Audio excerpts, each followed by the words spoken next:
I don't really like talking to groups. Talking to crowds is not necessarily my thing. I do like talking to small groups. Ellen kind of screwed me up because she came over crying. And I'm Irish, so the bladder is right behind the eyes. But first of all, I got to go through. I'm going to probably screw this up. But I want to say thank you to everybody that is here. I want to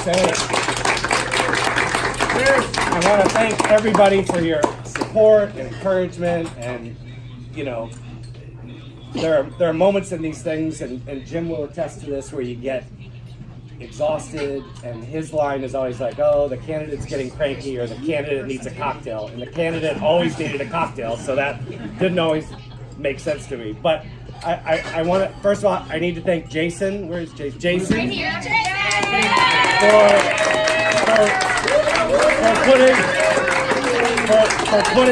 For putting up with my absence. Being a campaign widow is not great. Dan Krigler can attest to it. Me coming home all fired up and talking about 2 6s and 2 9s and 2 7s, and he has no concept and no interest in any of that, so he put up with all my dorky political bullshit, and I can't thank him enough. I have to thank John, my campaign manager,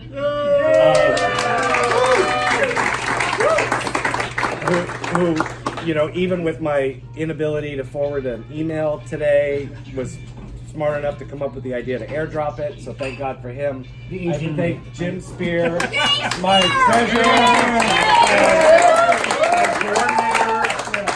coordinator. We walked every day for the last 6 weeks, minus maybe 3 days or 2 days.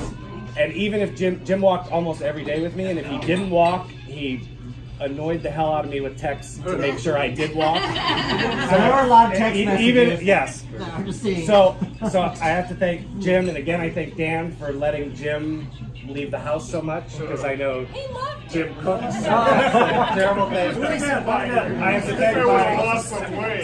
to thank my father and my stepmonster that I call her, but she's not a stepmonster. It's all just a joke.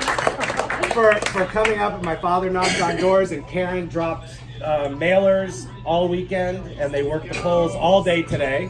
And if you haven't figured out, my father and I are from the same tree, so he enjoyed himself as much as I did. I have to thank Mary Bergwinkle. Mary Bergwinkle! Mary is the unsung hero in Plainfield. Oh yeah, without a doubt. We call her Aunt Mary.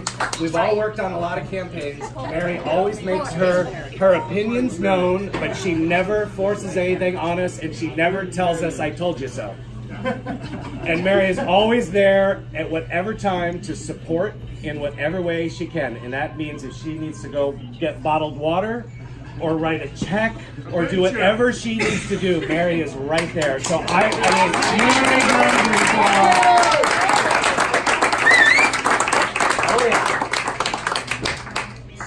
also have to thank Henry Lynn Ibison, who worked all day today at the polls. He's right here. He worked his district in a fashion that sometimes made me uncomfortable, because it was more aggressive than my style tends to like, but he pulled it off. He was amazing. He is now part of the city committee as well for himself. We have not tallied up the 18 city committee seats entirely, other than the ones that we know. I was reelected to the city committee. Mary was reelected to the city committee. Jeanette was reelected to the city committee. John was reelected. Jim, I saw, and Farah as well. They were uncontested, but they still got a lot of votes. No, I'm competing against Jim. Jen Popper. And Jen Popper knocked Lois Matson off the city. And John Jarima, who stepped up to participate this year, tied Corey 49-49. And we still have mail-in ballots, so we don't know where that's going to go. So